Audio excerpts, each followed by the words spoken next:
Hello বন্ধুরা, তো তোমরা সবাই কেমন আছো? আশা করি ভালো আছো। শ্রাবণী হাজ বিশ্বজিৎ বেঙ্গলি লাইফস্টাইলে তোমাদেরকে জানাই অনেক স্বাগত। তো আজকে আমি মুগ ডালে ভাজা পুলি কীভাবে করে সেটা তোমাদের দেখাবো। তো প্রথমে আমি কড়াইতে মুগের ডালটাকে একটু ভেজে নেবো, একেবারে কড়াক করে লাল লাল করে বেশি ভাজবো না, তাহলে আর সিদ্ধ হবে না। হালকা একটু নাড়াচাড়া করে তারপরে জল ঢেলে দেবো। আর কড়াটা একটু পোড়া পোড়া দেখতে লাগছে, তো তার কারণ হলো যে এর আগে আমি নারকেলের পুর করেছি, তো সেই জন্য এরকম লাগছে দেখতে তোমাদের। তো তোমরা যারা নারকেলের পুর করতে পারো তাহলে তো খুবই ভালো কথা, আর যদি না পারো তাহলে অবশ্যই কমেন্টসে জানাও, আমি অবশ্যই দেখিয়ে দেবো। অ্যাকচুয়ালি মানে নাড়ু যেভাবে করে সেভাবেই করে, আর জলটা একটু বুঝে দিতে হবে, একটু একদম বেশি দিলেও চলবে না, একদম কম দিলেও চলবে না। আর এর মধ্যে এবারে আমি দিয়ে দিচ্ছি কাঁচা লঙ্কা। তোমরা যেরকম ঝাল খাবে সেরকম বুঝে কাঁচা লঙ্কাটা দেবে। দিয়ে দিলাম লবণ আন্দাজ মতো, তোমরা যেরকম খাবে অল্প একটু দিয়ে কম করেই দেবে, লাগলে পরে দেওয়া যাবে আর কি। এবারে দিয়ে দিলাম হলুদ।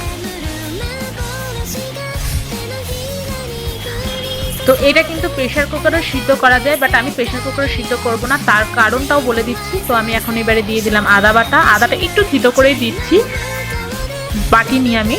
তো এখানে এটা কড়াইটা আমি ঢেকে দিলাম, আর খানিকক্ষণ পরপরই আমি এটাকে তুলে তুলে দেখছি। কিছুক্ষণ পর ফিরে এসেছি, খানিকক্ষণ পরপরই একটু তুলে তুলে নেড়ে নেড়ে দেবো, নাহলে নিচে লেগে যাবে, আর জল লাগলে পরে আবারও একটু দেবো। আর ডালটা একটু সিদ্ধ হয়েছে নাকি সেরকম বুঝে জলটা দেবো। আর তোমাদের যেটা বলছিলাম যে জলটা পরিমাণ মতো দিতে হবে, আর প্রেশার কুকারে কেন সিদ্ধ করছি না সেটাও বলবো। তো তার কারণ হলো প্রেশার কুকারে সিদ্ধ করলে একদম গলে যাবে, মানে একদম গলে ফ্যান ফ্যান হয়ে যাবে। আর এমনি সিদ্ধ করছি ওর জন্য, দেখো আমার ডালটা সিদ্ধ হয়ে গেছে। আর ওর জন্য কড়াতে সিদ্ধ করলে একটু বুঝে, এ দেখো আমি দেখছি, দেখো একটু শক্ত শক্ত থাকবে, একদম গলেও যাবে না। তো এবারে আমার ডালটা হয়ে গেছে। আমি আর জলটা কম দিতে বলেছিলাম, কেননা জল যদি বেশি হয়ে যায় তাহলে ডালটা চালের গুঁড়ো অনেক লাগবে, আর একদম ভালো লাগবে না, মানে একদম কাদা কাদা টাইপের হয়ে যাবে, তো এটা একদম ভালো লাগবে না। তো আমার হয়ে গেছে ডালটা। আমি এবার ডালের মধ্যে দিয়ে দিচ্ছি চালের গুঁড়ো।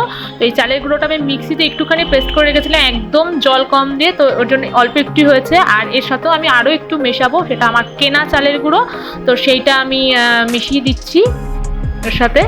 খুন্তিতে একটু ভালো করে করে নাড়বে। আর আলাদা করে আমি একটু গরম জল করে রেখেছিলাম, গরম জলটা আমার লাগবে, তো সেই জন্য আলাদা করে একটু গরম জল করে রেখেছিলাম, তোমরাও সেটা করো।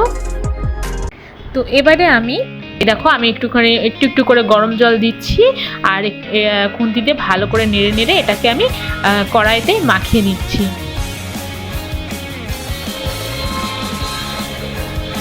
তো এই সময়টাতে ভালো করে একটু খুন্তি দিয়ে খুঁচিয়ে খুঁচিয়ে নাড়তে হবে। আর মুগ ডালটা একটু দানা দানা রাখলে পরে খেতে আরও বেশি সুন্দর হয়। আমি আমার মায়ের কাছ থেকে যেটা জেনেছি, একেবারে গলে গেলে একদম ফ্যাস ফ্যাস ফ্যাস ফ্যাস করতে একদম ভালো লাগে না। আর একটু দানা দানা থাকলে এটা মানে পুলিটা তো ভাজা পুলি, তো এটা আরও টেস্ট বেড়ে যায়। দেখবে মুগের ডাল এমনি ভাজাটাই খেতে কত ভালো লাগে।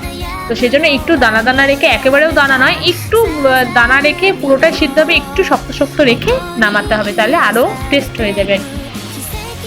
তো আশা করি দেখতেই পাচ্ছ আমার মুগের ডালগুলো কিন্তু একেবারে সিদ্ধ হয়ে যায়নি, দানা দানা একটু দেখাও যাচ্ছে, আশা করি বুঝতেই পারছো। তো আমি কড়া থেকে এবারে ঢেলে নিয়েছি থালার মধ্যে। আর গরম গরমে একটু মাখতে হবে, ভীষণ গরম, তো একটু মাখতে হবে। আর যেটা গরম জলটা আমি আগে করে রেখেছিলাম, গরম জলটা একটু একটু করে দিতে হবে, আর এই হাতের তেলোতে একটু ডলে ডলে মাখতে হবে।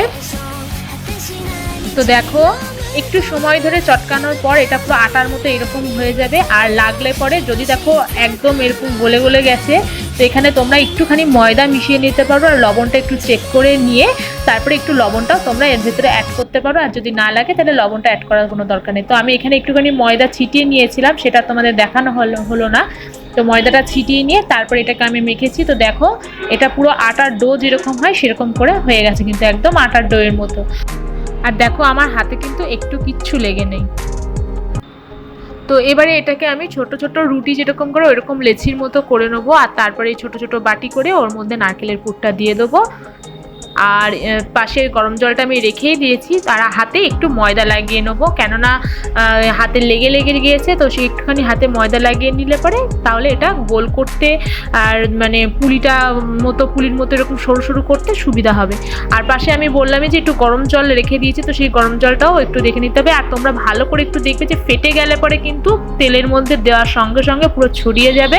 তো একটু গরম জলটা পাশে রেখে একটুখানি গরম জল লাগিয়ে একটুখানি পুলির যে ফাটা জায়গাগুলো যেগুলো ফেটে যাবে তো সেগুলো একটু ঠিক করে দিতে হবে। আর দেখো আমার একটা এরকম বাটি তৈরি হয়ে গেছে, ঠিক এইরকম টাইপের হবে। আর এরপরেও আমি আস্তে আস্তে অন্যগুলো করে নিচ্ছি। আর এটা আমি ফার্স্টে দেখিয়ে দিচ্ছি কীভাবে হবে। এর ভেতরে একটা নারকেলের পুর দিয়ে দিচ্ছি, আমি সরু করে নিয়েছি নারকেলের পুরটাকে।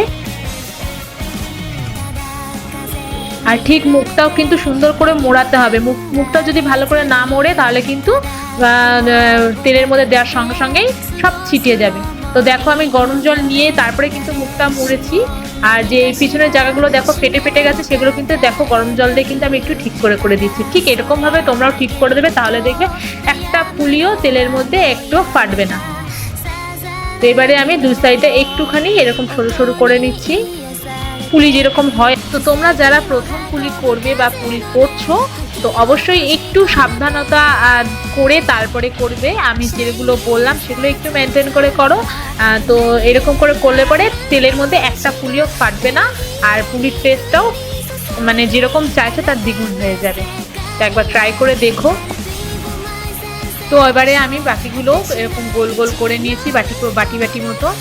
তার এর মধ্যে আস্তে আস্তে একটু করে পুর দিয়ে বাকিগুলো সব এরকম পুলির মতো করে নেব। তো তোমাদের সুবিধার জন্য আমি আরও একটা দেখিয়ে দিচ্ছি, দেখো কিভাবে মানে মুখটা মোড়াবে।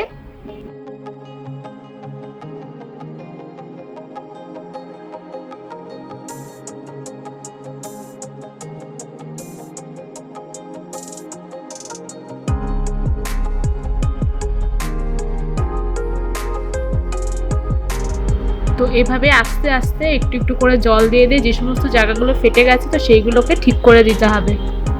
এই দেখো দেখতে পাচ্ছ এখানটাতে ফেটে গেছে, তো আমি দেখো এখানটাতে জল দিয়ে ঠিক করে দিচ্ছি।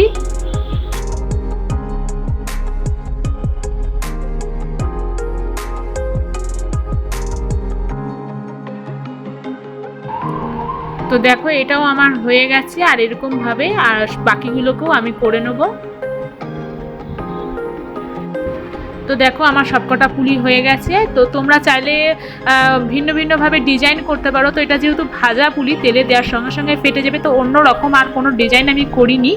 আর একদম সিম্পলি একই রকমের ডিজাইন করেছি। বিভিন্ন রকমের ডিজাইন করা যায়, একটু সাবধানতা করলে পরে ভালো হয়। ভাজা পুলি তেলে দেওয়ার সঙ্গে সঙ্গে ফেটে যায়, তো সেই জন্য আমি অন্য কোনো আর ডিজাইন করিনি। তো চলো এবার তেলের দিকে যাওয়া যাক। তাও তেলে চলে এসেছি আমি। তেলটা আমি অলরেডি বসিয়ে দিয়েছিলাম, তেলটা গরম হয়ে গেছে। এবারে আমি আস্তে আস্তে পুলিগুলো ছেড়ে দেবো। তো এখানে আমি সয়াবিন তেল ইউজ করছি, তোমরা চাইলে যে কোনো সাদা তেলই ব্যবহার করতে পারো। এবারে খুব ধীরে ধীরে তেলটা যেহেতু গরম হয়ে গেছে তো খুব ধীরে ধীরে একটা করে পুলি ছেড়ে দিতে হবে। তেল বুঝে, মানে অনেকগুলো একবারে দিলেও হবে না, অল্প অল্প করে দিতে হবে, তাহলে আবার বেশি দিয়ে ফেললে পরে আবার ভেঙে যাবে। তো অল্প কয়েকটা করে দেবো, আমি অল্প কয়েকটা দিয়েছি দেখতেই পাচ্ছ। তো আস্তে আস্তে একটু নেড়ে দেবো। আর একটু কড়াক করে ভাজতে হবে, মানে একটু কড়মড় করবে সেরকম করে একটু লাল লাল করে একদম ভাজতে হবে, তাহলে আরও ভালো লাগবে। তো আমার একটু ভাজা হয়ে গেছে, আমি নেড়ে দিচ্ছি। তো এটা যেহেতু মুগের ডালের পুলি, তো চালের থেকে ডালের পরিমাণটা কিন্তু বেশি লাগলো, তো তোমরা দেখতেই পেলে আশা করি। তো সেই জন্যই চালের গুঁড়োটা যাতে বেশি না হয়ে যায়, তো সেই বুঝে তোমরা কিন্তু জলটা ঠিকভাবে দেবে। আবারও বলছি একই কথা, না হলে চালের গুঁড়োটা বেশি হয়ে গেলে কিন্তু ভালো লাগবে না, মুগের ডালের যে টেস্টটা সেই টেস্টটাই কিন্তু আর পাবে না।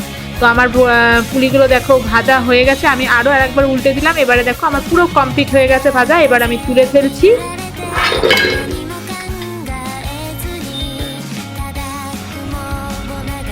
তো আশা করি আওয়াজটা পেলেই যে কতটা কড়মড়ে করে মানে ভাজা হয়েছে সেটা আওয়াজটা শুনে আশা করি বুঝতেই পেরেছো। তো ঠিক এইভাবেই ভাজতে হবে পুলিগুলো, তাহলে টেস্ট লাগবে। বাকিগুলো আমি এবার ভেজে নিচ্ছি। তো ব্যাস আমার রেডি হয়ে গেছে একদম সিম্পলভাবে তৈরি ভাজা পুলি মুগের ডালের। তো তোমরাও বাড়িতে অবশ্যই ট্রাই করে দেখো, আর দেখো কতটা কুড়মুড়ে হয়েছে। আর নিজেরাও মানে এইভাবে আমি যেভাবে বললাম সেভাবে বানিয়ে দেখবে, মানে পুলির যে স্বাদ সেটা আরও দ্বিগুণ হয়ে যাবে। আর অবশ্যই বাড়িতে ট্রাই করে দেখো, ট্রাই করে কেমন হয়েছে খেতে সেটা অবশ্যই কমেন্ট করে জানিও। আর ভিডিওটা ভালো লাগলে অবশ্যই লাইক করে দিও, শেয়ার করতে একদম ভুলো না। তুমি আমার চ্যানেলে নতুন হয়ে থাকলে অবশ্যই চ্যানেলটিকে সাবস্ক্রাইব করে দাও আর নোটিফিকেশনটা অন করে রাখো, তাহলে আমি রেগুলার যখনই কোনো ভিডিও ছাড়ি না কেন সবার আগে তোমার কাছে পৌঁছে যাবে। তো আমরা তো যে কোনো জিনিস বানাতে গেলে আগেই ভাবি ভালো হবে কি খারাপ হবে সেটাই ভাবি। তো আমি বলছি এটা তোমরা বাড়িতে বানিয়ে দেখো, দারুণ লাগে খেতে। তো নেক্সট দিন চলে আসবো নতুন কোনো ভিডিও নিয়ে। আজকের মতো বাই।